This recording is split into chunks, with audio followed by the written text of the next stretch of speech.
हमने बिल्कुल अभी पार्ट 1 खत्म किया था।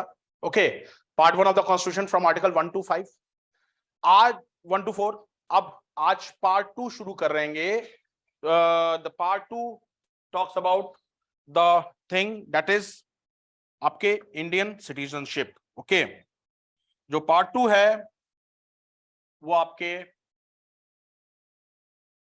सिटीजनशिप के बारे में है। ओके, नागरिकता, सिटीजनशिप। आपने 2020 में देखा होगा एनआरसी पे आपके कैपिटल में कितने दंगे हुए थे। ओके, तो इसमें हम वो भी देखेंगे जो अमेंडमेंट 2019 में आया था, सिटीजनशिप अमेंडमेंट एक्ट 2019 में आया था, हम वो भी देखेंगे। पर पहले ये देखेंगे कि सिटीजनशिप होती क्या है। जो सिटीजनशिप, जिसे हम हिंदी में कहते हैं नागरिकता,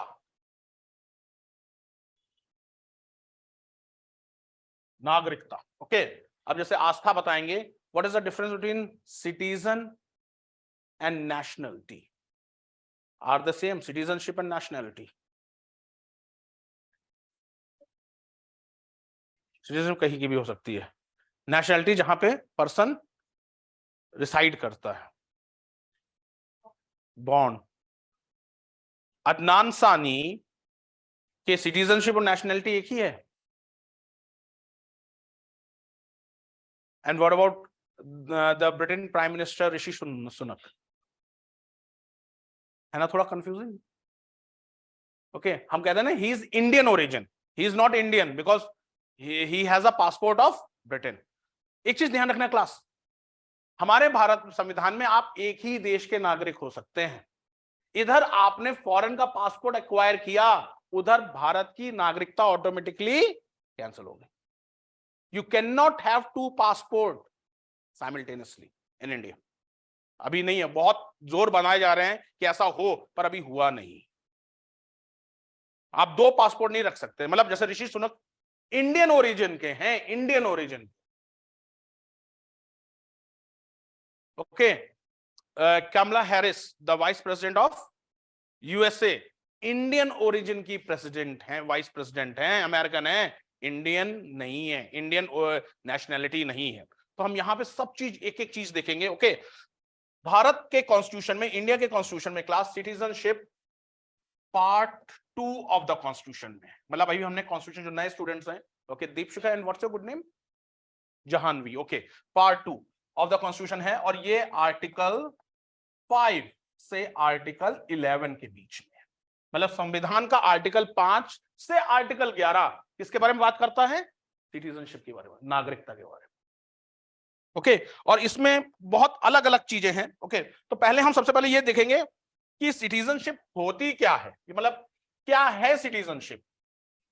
तो क्लास, ये जो देश में रह रहे लोग हैं, ये जो देश में रह रहे लोग हैं, हम और आप, ये दो में डिवाइडेड है, ये दो में डिवाइडेड होते हैं। ओके, वन इज जो नागरिक हो, और जो हो बाहरी हो, उन्हें हम एलियन के रूप में कहते हैं। एलियन नहीं ये कि आगे विदेश ऊपर अंतरिक्ष है, एलियन मतलब जो नागरिक ना हो। तो संविधान इन जनरल दो में डिवाइड करता है, या तो आप नागरिक हैं या आप एलियन हैं। अब जैसे आपने ऋषिकेश में कई सारे फॉरेन टूरिस्ट को घूमते हुए नजर आ जाएंगे। ओके, काशी में कई बार, बनारस में कई फॉरेन टूरिस्ट हो जाएंगे, दीज आर एलियंस। ओके, और सिटीजन हम और आप। सिटीजन क्या होता है? सिटीजन गाइज एक लीगल स्टेटस होता है। मतलब जैसे कई बार, जैसे अभी मैंने आपसे क्वेश्चन पूछा what is the difference between nationality and citizenship, तो कई लोग नेशनैलिटी और सिटीजनशिप को एक तरीके से को रिलेट कर देते हैं। ऑनलाइन स्टूडेंट समझ में आ रहा है ना, को रिलेट कर देते हैं। वैसे ही पर अगर देखा जाए, citizenship is the legal status of a person, legal status है सिटीजनशिप। नेशनैलिटी लीगल स्टेटस नहीं है, सिटीजन लीगल। क्योंकि अगर हम और आप भारत देश के नागरिक हैं, तो हमें संविधान ने कुछ, हमें कॉन्स्टिट्यूशन ने कुछ स्पेशल राइट्स दे रखे हैं, और साथ ही साथ हमारी कुछ स्पेशल ड्यूटीज भी। संविधान का रिस्पेक्ट करना, संविधान का निरादर नहीं करना, नेशनल सिंबल का रिस्पेक्ट करना। ओके, मतलब अगर हम अपने नेशनल सिंबल का या सपोज फ्लैग का रिस्पेक्ट नहीं करेंगे तो government has the full authority to can that it can charge a criminal case against us. But अगर अमेरिका में कोई फॉरेन नेशनल इंडियन फ्लैग जला रहा है, कोई मतलब नहीं है, बिकॉज वो है ही नहीं भारत का नागरिक, उसके ऊपर कोई दायित्व नहीं।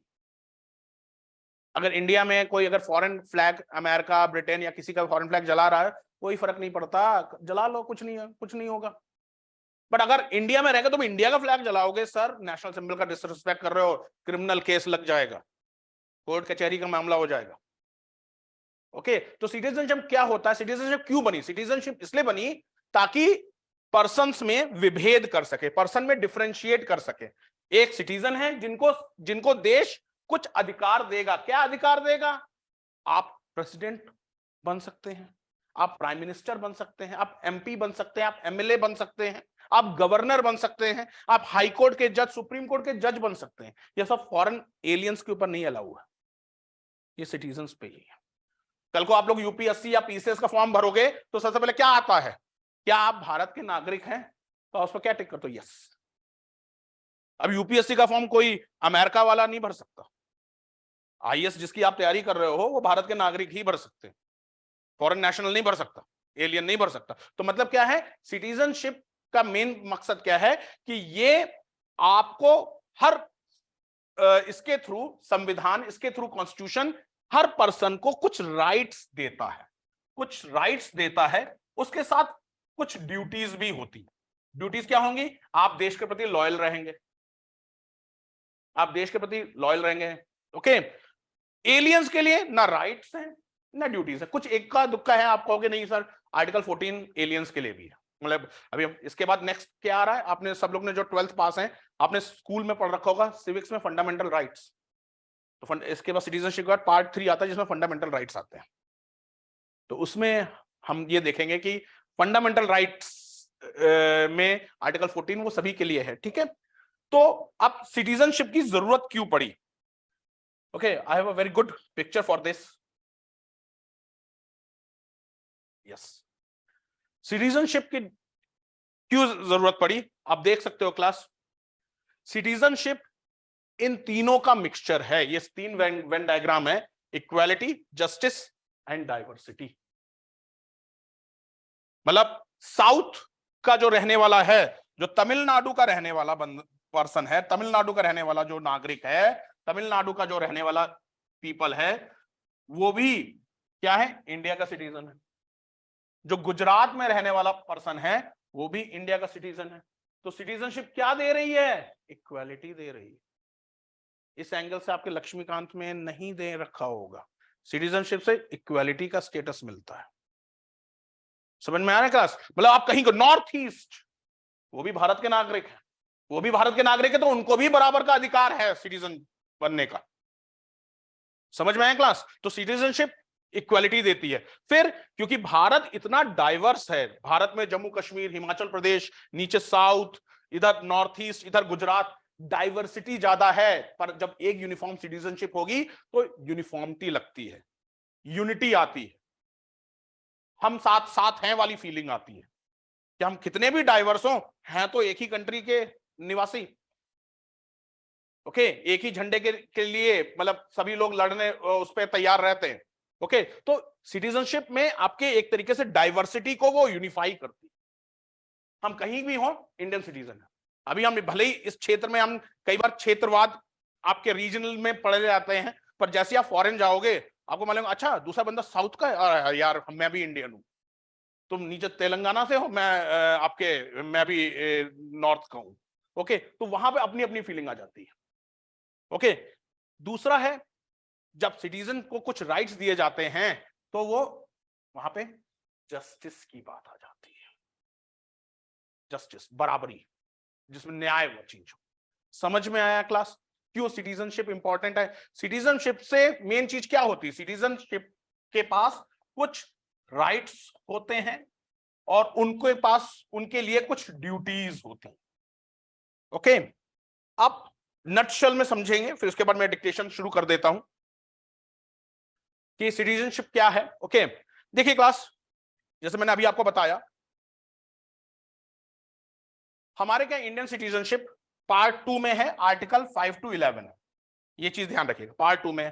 तो 5, 6, 7, 8, 9, 10, 11 छोटे से बिल्कुल आपके ये जो 7 आर्टिकल्स हैं, ये बहुत मैंने नटशेल में इस पिक्चर में सोचा था। आर्टिकल 5 क्या बात करता है? सिटीजन ऑफ इंडिया, कौन कौन सिटीजन ऑफ इंडिया होंगे।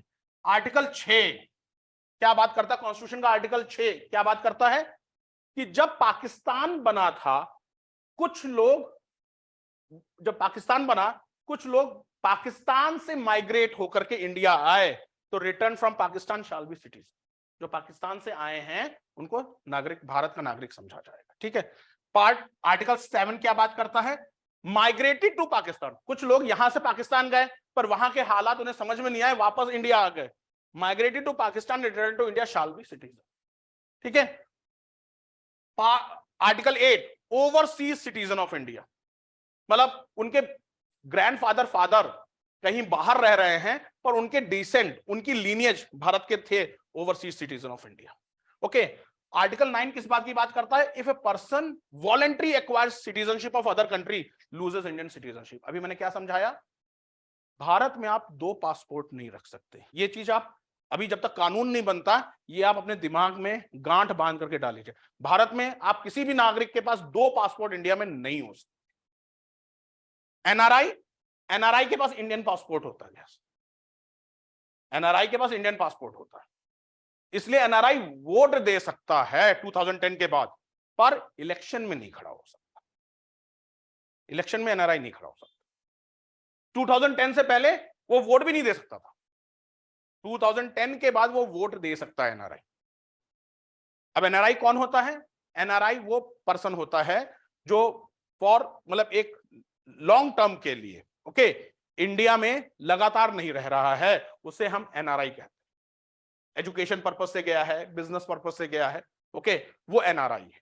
पर एनआरआई के पास इंडियन पासपोर्ट होता है, ओके, तो इसलिए वो वोट दे सकता है। ओके। तो इसमें जैसे ही सपोज आपकी फॉरेन में, सपोज आपका कोई सिस्टर है, ब्रदर है, उसने एमएनसी में ज्वाइन किया, एमएनसी ने उसे अमेरिका भेजा, क्योंकि मेरे फ्रेंड्स ऐसे काफी कुछ कर चुके हैं, अमेरिका भेजा, वहां अमेरिका में क्या करते हैं, वो फटाफट कंपनी स्विच ओवर कर लेते हैं। टीसीएस करके गए, अमेरिका में जॉब किया, 2-3 साल अमेरिका में एक्सपीरियंस अच्छा किया, और क्योंकि इंडियंस, अमेरिकन कंपनीज इंडियंस को बहुत मतलब पसंद करती है, बिकॉज हम लोग को स्कूल से ही गधों की तरह काम करवाया जाता, तो हम लोग वर्क से नहीं डरते हैं, तो तुरंत अमेरिकन कंपनीज हायर कर लेती हैं इंडियंस को। और आपने वहां जाकर के अमेरिकन सिटीजनशिप के लिए ग्रीन कार्ड के लिए अप्लाई कर दिया, पर ध्यान रखिएगा अमेरिका में ग्रीन कार्ड इतनी आसानी से नहीं मिलता, हर कंट्री की वेटिंग होती है। मेरे 1-2 फ्रेंड्स हैं जो ग्रीन कार्ड के लिए हैं, अभी उनको 13 साल और वेट करना है, तब उनका ग्रीन कार्ड बनेगा। हर कंट्री के लोग अमेरिका का सिटीजन बनना चाहते हैं, तो इसलिए अमेरिका ने हर कंट्री के लिए कोटा कर रखा है। इतने साल, 1 साल में हमें 5 ब्रिटेन के लोगों को अमेरिकन सिटीजन देना है, 5 रशिया के लोगों को अमेरिकन सिटीजन देना है, इंडिया के लोगों को अमेरिकन सिटीजन देना है। तो इसलिए जब आप अमेरिकन ग्रीन कार्ड के लिए अप्लाई करते हो तो आपकी वेटिंग आ जाती है, आपको बता दिया जाएगा इतने साल बाद आपको अमेरिकन सिटीजन मिलेगा। तो जैसे ही आपके पास ग्रीन कार्ड आएगा, आपकी ऑटोमेटिकली इंडियन सिटीजनशिप कैंसिल। तो किस बारे में आर्टिकल 9 बात करता है? आर्टिकल 10 बात करता है citizen person deem to be Indian citizen subject to parliament prescribe provision. मतलब पार्लियामेंट में जो प्रोविजंस हैं, पार्लियामेंट जो कानून के तहत बनाएगा, वो उसके तहत कौन कौन से सिटीजन्स को, कौन कौन से पर्सन्स को इंडियन सिटीजनशिप मिल सकती है, पार्लियामेंट उसके लिए समय समय पर कानून बना लेगा। मतलब जैसे सपोज पार्लियामेंट समय समय पे कानून बनाता रहता है, जैसे फॉर एग्जांपल हमारे यहाँ ओरिजिनल जो सिटीजनशिप एक्ट है वो आपके 1956 वाला एक्ट से चल रहा है, 56 ओके, इंडियन सिटीजनशिप एक्ट 1956। उसके बाद 1956 के एक्ट में क्या कहा गया था? जो पर्सन इंडिया में बॉर्न हो रहा है उसे इंडिया की नागरिकता मिलेगी, जो पर्सन इंडिया में बॉर्न हो रहा है उसे इंडिया की नागरिकता मिलेगी। अब 1971 में ईस्ट पाकिस्तान, बांग्लादेश में लड़ाई हुई बहुत जबरदस्त, वहां पे हिंदुओं को, बांग्ला हिंदुओं को अत्याचार हुआ, या मुस्लिम्स जो भी मान रहे थे अत्याचार हुआ, वो सब कहां भाग के आए? इंडिया में भाग के आए। और वहां पे जब इंडिया में भाग के अगर उनका बच्चा इंडिया में हुआ तो इस एक्ट के तहत उसको भी नागरिक समझा जाएगा। इसी तरीके से श्रीलंका में जो तमिल प्रोसिक्यूट्स हुए लिटिक एलटीटीई की वजह से, I hope you must be aware of LTTE, liberation of tigers of Tamil इलम, एलटीटीई प्रभाकरन, उसकी वजह से जो प्रोसिक्यूट हुए वो इंडिया में भाग के आए। अब उस फैमिली का बच्चा इंडिया में होता है तो उसे ऑटोमेटिकली 1956 एक्ट के तहत इंडियन सिटीजन मिल जाएगी। सरकार के पास वैसे ही इतने लोग हैं और बाहर के लोग आकर के यहाँ पे बोझ बढ़ा रहे हैं। तो 1987 में इसका अमेंडमेंट हुआ, पार्लियामेंट ने अमेंडमेंट किया कि बच्चा अगर भारत की धरती पे पैदा होता है तो उसे भारत का नागरिकता मिलेगी, भारत की नागरिकता मिलेगी, भारत की सिटीजनशिप मिलेगी, पर उनमें से मदर फादर का उस समय जब वो पैदा हुआ है भारत का नागरिक होना जरूरी। मदर फादर में से किसी एक का भारत का नागरिक होना जरूरी। समझ में आया? मतलब कोई अगर फॉरेन से फैमिली आती है तो रेफ्यूजी आता है, मतलब सपोज श्रीलंका से या बांग्लादेश से रेफ्यूजी आता है या बर्मा से रेफ्यूजी आता है और उसका बच्चा इंडिया में पैदा होता है तो उसे नागरिकता नहीं मिलेगी।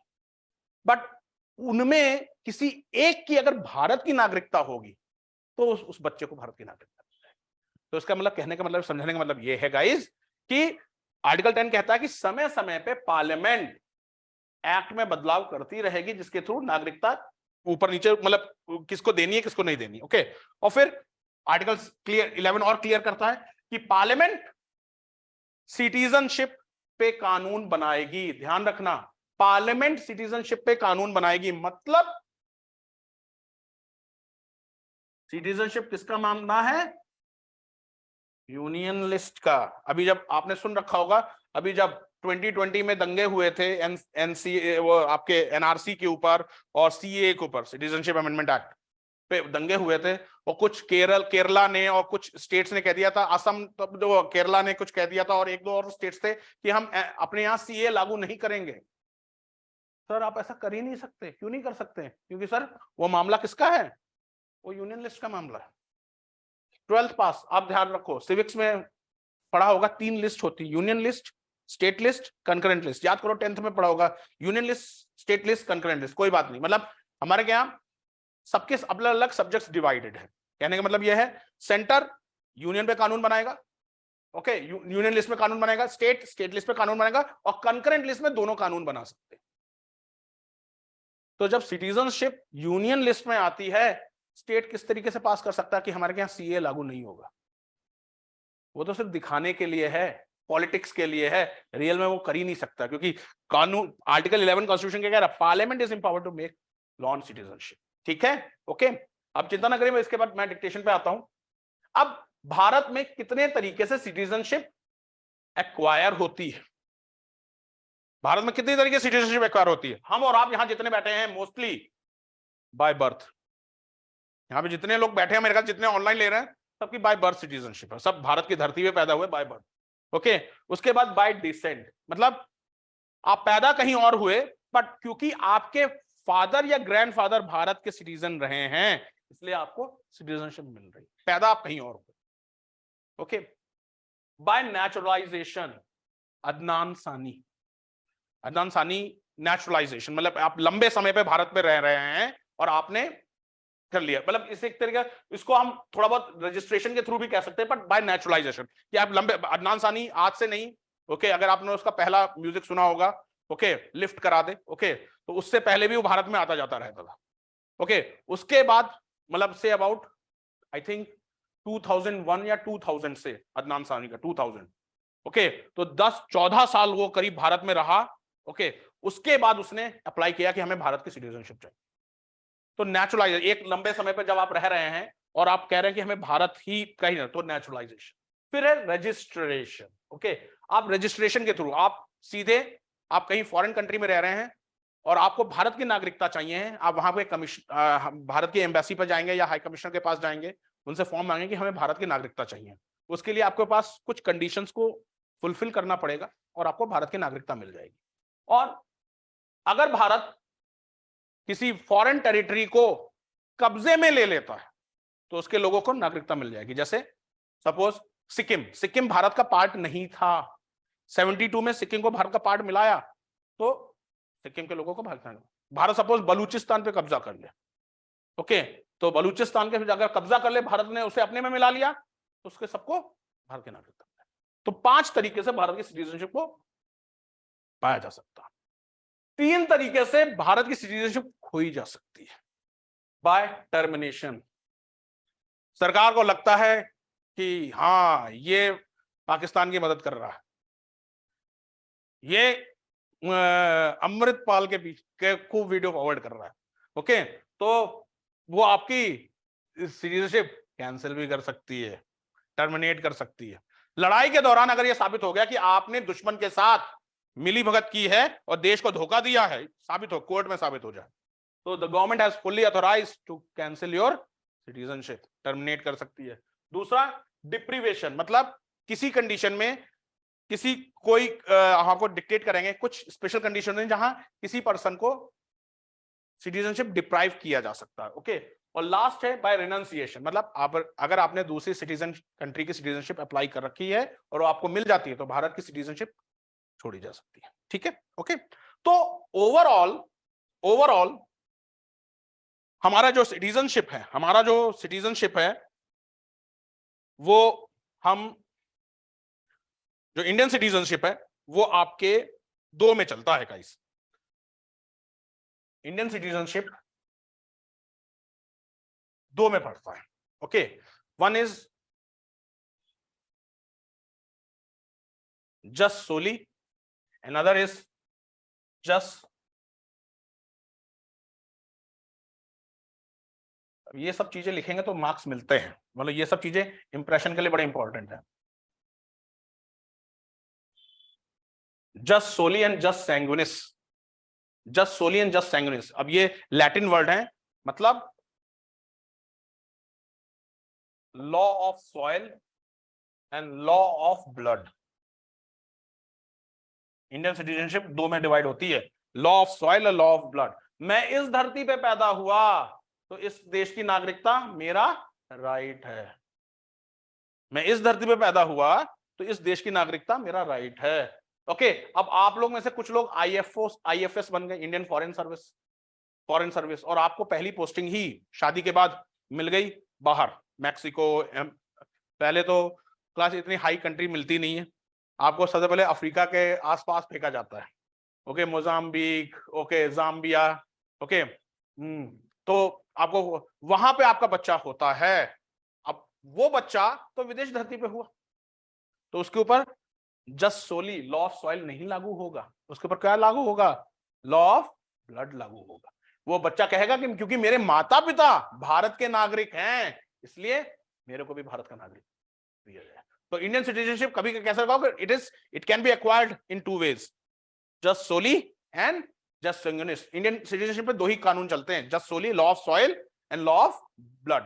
रजिस्ट्रेशन, नेचुरलाइजेशन वो तो एक्स्ट्रा टाइम है, पर इंडियन सिटीजन को 2 में बांटा जाता है, law jus soli and jus sanguinis. सीधा law of soil, law of blood की जगह ये वर्ड लिखोगे तो ज्यादा मार्क्स इंपॉर्टेंट है, मतलब ये सुनने में आता है। दूसरा ध्यान से देखता है ये जस्ट सोली है क्या, ओके, जस्ट सोली मतलब law of soil, okay, jus sanguinis law of blood. क्योंकि मेरे पेरेंट्स नागरिक हैं इसलिए मेरे को भी नागरिक। समझ में आ गया ना क्लास, ओके। हेडिंग डालिए क्लास, पार्ट 2, आर्टिकल